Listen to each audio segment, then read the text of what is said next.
इफ्तार का जो ये पार्टी है, रोज़ादार जो लोग होते हैं वह उनका जो है रोज़ जब तक ईद होता नहीं है तब तक प्रतिदिन रोज़ा। कांग्रेस पार्टी भी जो हमारे राहुल गांधी जी का नारा है मोहब्बत की दुकान, तो मोहब्बत और भाईचारे का पैगाम पूरे के पूरे देश में देने के लिए जब से 2014 से इस देश में भाजपा की सरकार बनी है तब से देश का माहौल बिल्कुल बिगड़ चुका है और भाईचारा बिल्कुल समाप्त हो चुका है। हम लोगों के जो पूर्वज जिन्होंने आज़ादी हम लोगों को दिया, उन्होंने एक संदेश दिया लोगों को। भाजपा तो दंगाई पार्टी है, वही तो रोज दंगा करवाती है। रोज इस प्रकार का आप देखिएगा आजकल चलन हो गया है सोशल मीडिया का। सोशल मीडिया पर रोज जहर उगला जाता है, उसके बाद प्रोपगेंडा चलाया जाता है जिससे कि लोगों में दूरी बढ़े। रोज तो यही कार्यक्रम है भाजपा का जब से 2014 से वह सरकार में आई है। आप पूरे देश के हर कश्मीर से लेकर कन्याकुमारी तक देख लीजिए, हर जगह पे अस्त व्यस्त स्थिति है। लोगों में इतना दूरी हो गया है, भाईचारा, अमन, चैन सारा जो है खत्म हो चुका है।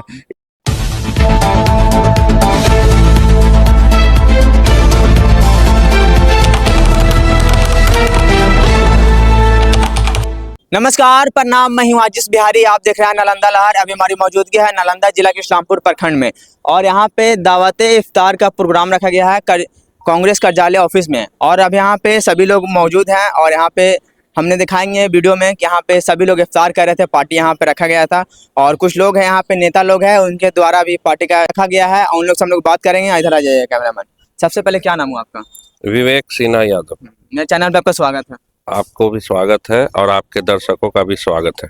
आज आप लोग इफ्तार पार्टी का प्रोग्राम रखे, उस पर क्या कहना चाहेंगे? आज इफ्तार का जो ये पार्टी है, रोज़ादार जो लोग होते हैं वह उनका जो है रोज जब तक ईद होता नहीं है तब तक प्रतिदिन रोज़ा तोड़कर सभी कोई साथ में मिलकर एक भाईचारे का पैगाम देते हैं। सब कोई साथ में मिलकर रोज़ा तोड़ते हैं।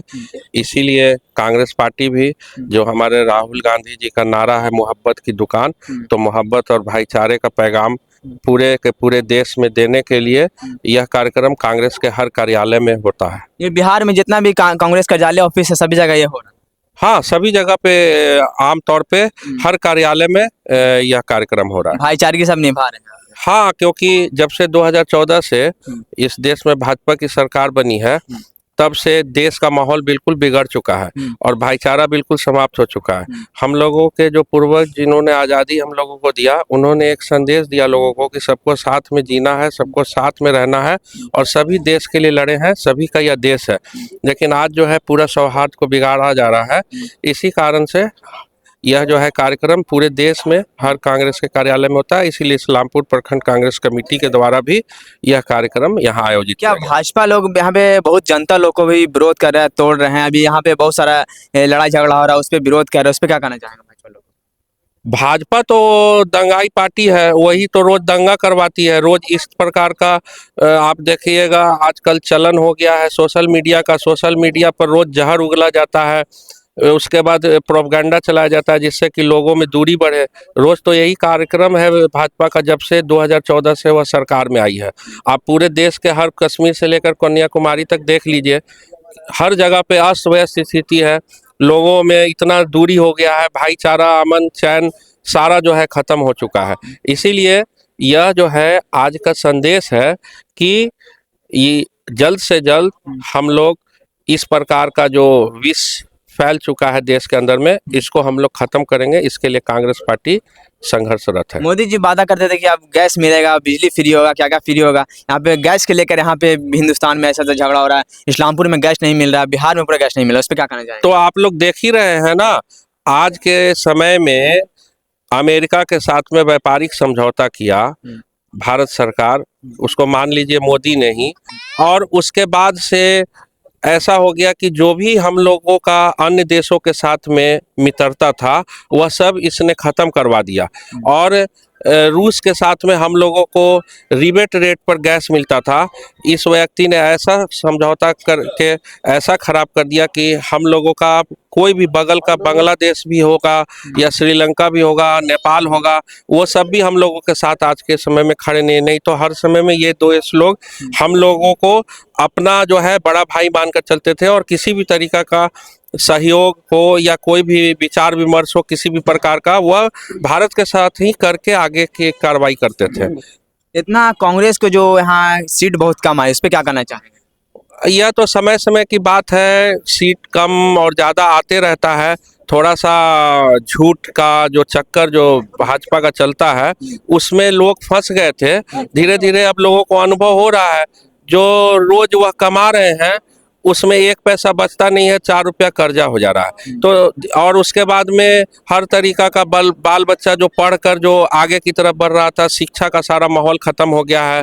दंगाई प्रवृत्ति का जो है युवाओं को बनाने का प्रयास किया जा रहा है। तो हम लोग जो है इस प्रयास में है, चूँकि इस देश को आज़ादी दिलाने में हमारे कांग्रेस पार्टी का बहुत बड़ा योगदान रहा है और हमारे नेताओं ने ही अपना बलिदान देकर इस देश को संवारा और इस देश का निर्माण किया और एक संविधान बनाकर दिया कि इस अनुसार जो है सभी कोई चलेंगे और सबके बीच में सौहार्द रहेगा। वो सब पर भी बुरी तरीक़ा से अटैक हो रहा है। तो हम लोग अब धीरे धीरे करके उस प्रकार की जो ताकतें हैं उनसे हम लोग संघर्ष कर रहे हैं। पूरे देश में हर जगह पे, हर ब्लॉक में, हर एक चौक पे, चौराहे पे हम लोग संघर्ष कर रहे हैं कि ऐसी शक्तियों को हम लोग रोकेंगे और जनता के बीच में रहेगा। जनता के बीच में तो कांग्रेस हमेशा से ही है। हमने कहा आपको कि ये जो देश का जो निर्माण हुआ यह कांग्रेस पार्टी के नेताओं के बलिदान से और जनता जो कांग्रेस पार्टी के साथ चल के सहयोग किया, उसी से हमारा देश आज़ाद हुआ। उसके बाद देश चलाने के लिए जितनी भी नीतियां थी वह सब कांग्रेस पार्टी के लोगों ने ही बनाया। आज उस पर आक्रमण है, इसीलिए हम लोग हर चौक पे, हर चौराहे पे, हर नुक्कड़ में, हर राज्य में, हर प्रदेश में, हर शहर में हम लोग उससे लड़ रहे हैं और लड़कर हम लोग बहुत जल्द इन शक्तियों को परास्त करेंगे, जिससे कि पुनः देश हमारा भाईचारा और अमन का देश बन जाए। जो हम लोगों का देश विश्व के पैमाने में भाईचारा और अमन का देश के रूप में जाना जाता था, पुनः वही हमारे देश का नाम उसी प्रकार से लिया जाए। इसका जो है हम लोग प्रयासरत हैं रोज इसके लिए। और देश के अंदर में जो हमारे युवा हैं वह सब पुनः जो है, जो भटक चुके हैं, पुनः जो है वापस उसी कानून और उसी संविधान को मानकर आगे देश के निर्माण में लगेंगे। यही सब हम लोगों की कामना है। भाजपा लोग बहुत बड़ा योजना लाते हैं और सबको, जनता लोग को वोट ले लेते हैं, उसके बाद फिर बदलते हैं, उस पर क्या करें? तो यह तो देखा ही जा रहा है ना, यह तो लोगों को पता चल ही रहा है ना कि 2014 में उसने कहा गुजरात मॉडल। तो यहाँ यह देश बहुत बड़ा है, गुजरात मॉडल के बारे में जानता नहीं था।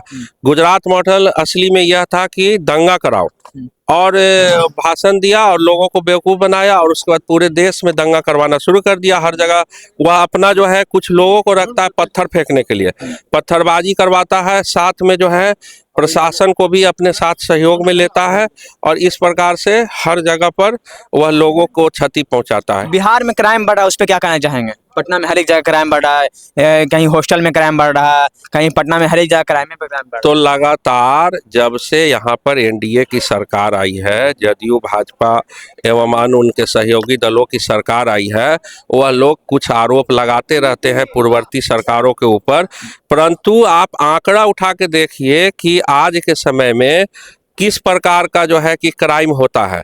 और बात यह है कि थोड़ा सा जो मीडिया है वह लोग उन लोगों का सहयोग करते हैं।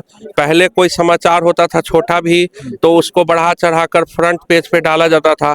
अब बड़ा से बड़ा जो है रोज समाचार रहता है, उसको या तो छापा नहीं जाता है या जनता के बीच लाया नहीं जाता है या कुछ अखबार के किसी ऐसे जगह पर स्थान दिया जाता है जो लोगों को पता ही नहीं चलता है। यह तो लोग महसूस कर रहे हैं ना कि किस प्रकार का दहशत का माहौल है। तो बिहार में अभी मुख्यमंत्री इस बार कौन बनने का चेहरा लग रहा है? अब ये तो देखिए, अभी तो हम लोगों का मुख्यमंत्री बनेगा नहीं, ये भाजपा बनाएगी किसी को मुख्यमंत्री जो रबर स्टैंप होगा। दिल्ली से उसको रोज आदेश आएगा कि आज तुमको यही 4 काम करना है, 5वां काम वो अपने मर्जी से कुछ कर नहीं सकता। रबर स्टैंप है, रबर स्टैंप। तो रबर स्टैंप जो होगा उसको रोज सुबह में आएगा कि आपको भेजा जा रहा है, ये 4 काम कर दीजिए। धीरे धीरे उनका मुख्य मुद्दा यही है, जैसे जो पूरे देश में देखने को आया है कि अडानी का कोई ना कोई आदमी जो है सचिवालय में आके बैठ जाएगा और उसके बाद वह अपने इशारे से पूरे बिहार को अस्त व्यस्त करेगा।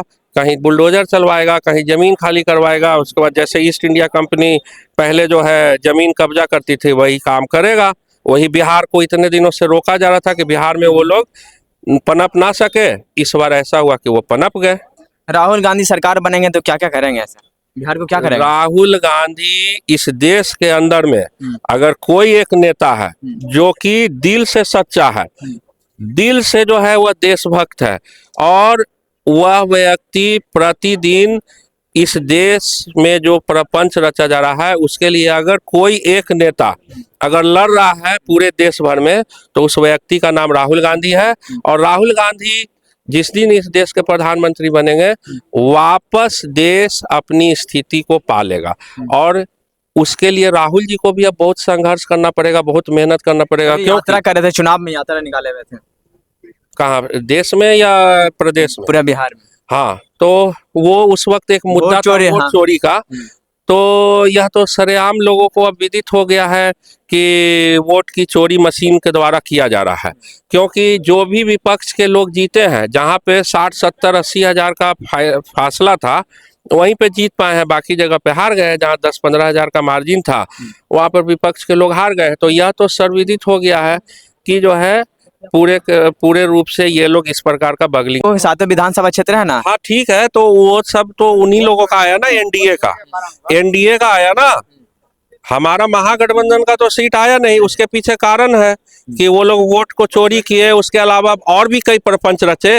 इस चुनाव के बीच में आचार संहिता लागू है और रिलीफ फंड दिया जा रहा है, पैसा दिया जा रहा है। एक दो प्रपंच नहीं था, मतलब जितना प्रकार का प्रपंच होता है सब इस चुनाव में उन लोगों ने अप्लाई किया। और उसके पीछे सबसे बड़ा मुख्य कारण यही था कि वो लोग इस प्रकार का मैंडेट लेके आना चाहते थे वोट को चोरी करके, कि जो अभी आप जो देख रहे हैं नीतीश कुमार को हटाया गया, तो वो लोग इतना बड़ा मैंडेट लेके आना चाहते थे कि आराम से नीतीश कुमार को हम लोग हटा सके। तो वो काम उन लोगों ने कर दिया और बड़ा तेजी से वो लोग करता है। यह तो आप लोग देखे ही हैं। और वो लोग झूठ बोलता है। बंगाल में चुनाव रहेगा तो बताएगा महाराष्ट्र में आलू हम किसान को 50 रुपया का रेट दिलवा दिए, और जब तक चुनाव खत्म हो जाएगा मालूम चलेगा वहां आलू तो सड़ रहा था, जमीन पे फेंका रहा था। तो हर रोज उन लोगों का काम है, आज से नहीं। यह जो है जब से इन लोगों की पैदाइश है, ये दल है, इन लोगों का शुरू से यही काम रहा है। ये लोग अंग्रेजों के साथ में मिले रहे और कांग्रेस के लोगों को मरवाए या जेल भिजवाए। ये लोग खुफिया का काम करते थे। जब आज़ादी का समय था तो ये लोग खुफिया का काम करते थे। तो आज़ादी की लड़ाई लड़ता था कांग्रेस पार्टी। इस पार्टी का तो बनाया गया था ना इसलिए, आज़ादी, देश को आज़ाद कराने के लिए। तो हम लोगों के जो पूर्वज थे, हम लोगों के जो नेता थे, उन लोगों का ये लोग खुफिया अंग्रेज के पास करता था। हम लोगों का नेता लोग शहीद होता था और वो शहीद करके इस देश को आज़ाद कराया। और आज जो है पुनः जो है इस देश को गुलाम कराने की स्थिति पे ला दिया। देखिए और कुछ दादा लोग हैं, आज दावत इफ्तार का प्रोग्राम रखा गया, उन सब लोग मिलने का क्या नाम हुआ आपका? मोहम्मद असलम। कहाँ से आए हैं? हम गुड़रू से आए हैं। गुरडू से आए। आज कांग्रेस कमेटी में आज दावत इफ्तार का प्रोग्राम है, क्या कहना चाहेंगे उस पर? उस पर अच्छा, हम लोग कांग्रेस का कार्यकर्ता है, सहयोगी है। हम लोग कांग्रेस में रहते हैं, आज से नहीं सदियों से रह रहे हैं, कोई जमाना हो गया। कांग्रेस के बारे में क्या कहना चाहेंगे? कांग्रेस अच्छी है देश के लिए। चुनाव जो हुआ उसमें चोरी वोट हो गया, चोरी हुआ या का हुआ ना हुआ, धोखाधड़ी हुआ, इससे सरकार बना है। अब कांग्रेस की सरकार रहेगी, निष्पक्ष काम होगा, लोगों का समय पर काम मिलेगा, समय पर काम करेगा। यहाँ तो आज बोलता कुछ है, करता कुछ है। भाजपा की सरकार आने वाली है, इस पे क्या कहना चाहेंगे आप? अभी आया नहीं है, देखा जाएगा। भाजपा की सरकार आएगा तो क्या करता है, नहीं करता है। अरे वही है कि हम गरीबों के कुचल करके भाजपा आगे बढ़ता है। देखिए यहाँ के प्रखंड अध्यक्ष हैं, उन सब लोग मिलने के बाद, क्या नाम है आपका? सुरेंद्र सिंह। आपने यहाँ आज दावत इफ्तार का प्रोग्राम रखे, इस पे क्या कहना चाहेंगे आज? हमने ये जो दावत इफ्तार का ये यहाँ पार्टी दिया, इसमें हम इस्लामपुर विधानसभा के लोगों को यहाँ पर बुलाए, दावत दिए और उनको एक नई चेतना भर दिए कि देखिए हमारी ये कांग्रेस पार्टी पुरानी पार्टी है और हमने लोगों को एकत्रित करके एक नया संदेश दिया कि देखिए कांग्रेस हमारी पुरानी पार्टी है, या कांग्रेस एक ऐसी पार्टी है जो सभी लोगों की हित करती है, सोचती है। कुछ भी है तो कांग्रेस 55 साल तक यहाँ राज किया है, और ये जो देख रहे हैं ये तो कभी उसके साथ गठबंधन, कभी उसके साथ गठबंधन करके उलट फिर वाली बात है। तो ये अपने इन लोग के बलबूते नहीं है, ये जो है गठजोड़ करके ये करके वो करके करते। लेकिन कांग्रेस ऐसी पार्टी रही है कि हमारे देश में अकेले 55 वर्षों तक अकेले शासन किया है। जो आज़ादी से उठा करके देखिए तो आज तक किसी पार्टी में ऐसे कोई दम नहीं हुआ जो 55 साल तक राज किया। इसने राज करके दिखा दिया है, और पुनः हमारी पार्टी की ही सरकार अगली बनेगी, इसमें दो मत नहीं है। हम लोग लोगों को ये जागृत कर रहे हैं, हम लोगों से जो बिछड़ चुके हैं उनको हम लोग जागृत कर रहे हैं। आने वाले दिनों में हमारी कांग्रेस पार्टी की सरकार बनेगी, इसमें कोई रोक नहीं सकता, कोई रोक नहीं सकता। कोई रोक और नहीं देखिए यहाँ पे सब कार्यकर्ता लोग हैं, हम उन लोग सब जाने का प्रयास कर रहे हैं। सबसे पहले क्या नाम है आपका? मेरा नाम मोहम्मद शाहनवाज आलम है। आज आप लोग कांग्रेस कमेटी में आज आप दावत इफ्तार का प्रोग्राम है, उस पर क्या करना हम लोग आज दावत इफ्तार का जो एहतमाम, मतलब हमारा जो दावत इफ्तार का जो प्रोग्राम रखा गया, हम लोगों ने यहाँ लोगों का ये मैसेज दिया, ये संदेश दिया कि हम लोग आपस में हिंदू भाई एक और मुसलमान एक हैं। ये एकता का संदेश है, ये हमारी संस्कृति है, ये सभ्यता है, ये हमारी बस हमारे इस्लामपुर वासियों से है कि आपस में एक जो है संदेश मैं देना चाहता हूँ कि अमन और चैन और शांति का, यही हमारे इस्लामपुर का है। देखिए यहाँ पे कार्यकर्ता लोग पूरा से यहाँ पे सभी लोग प्रोग्राम कर रहे थे, उनसे क्या नाम हुआ आपका? मेरा नाम किशोर कुमार हुआ, प्रदेश में हम ओबीसी के महासचिव हैं। आज आप लोग दावत इफ्तार रखे हैं कांग्रेस का पार्टी में, क्या कहना चाहेंगे? ये बहुत खुशी का माहौल है कि हिंदू और मुस्लिम सब एक जगह बैठ करके हम लोग रमजान के दिन में बैठे, खाना खाए, एक साथ इफ्तार का पार्टी हुआ। ये बहुत दिनों के बाद इस कार्यालय में हुआ। हम लोग इस संदेश देने का काम कर रहे हैं कि हम लोग मिलकर के काम करेंगे। आप लोग हाँ, और क्या कहना चाहेंगे? और यही कहना चाहेंगे कि हमारे नेता आदरणीय राहुल गांधी जी का जो कहना है और देश में जो यात्रा कर रहे हैं, वो तो घुल घुल करके संदेश यही दे रहे हैं कि हम लोग सभी जाति पर कोई नहीं बटे, एक साथ होकर के काम करें। हिंदू मुस्लिम सिख ईसाई सब हैं भाई भाई, यही कहना है। और पार्टी को आगे बढ़ाने के लिए हम लोग करते हैं, प्रोग्राम भी करते हैं। देखिए यहाँ पे जो कांग्रेस पार्टी का लोग हैं, यहाँ पे सभी जनता लोग हैं, नेता लोग हैं, और बताए हैं कि हम लोग एकजुट होकर यहाँ पे प्रोग्राम रख रहे हैं और हिंदू मुसलमान भाई यहाँ पे चारगी हो रहे हैं। और यहाँ पे दावत इफ्तार का प्रोग्राम चल रहा था। और इस वीडियो के बारे में क्या सोचते हैं कमेंट बॉक्स में जरूर बताइएगा। और तमाम छोटी बड़ी खबरों से आपका रूबरू करवाते रहते, ऐसे करवाते हैं। आप देखते रहें नालंदा लाइव। धन्यवाद।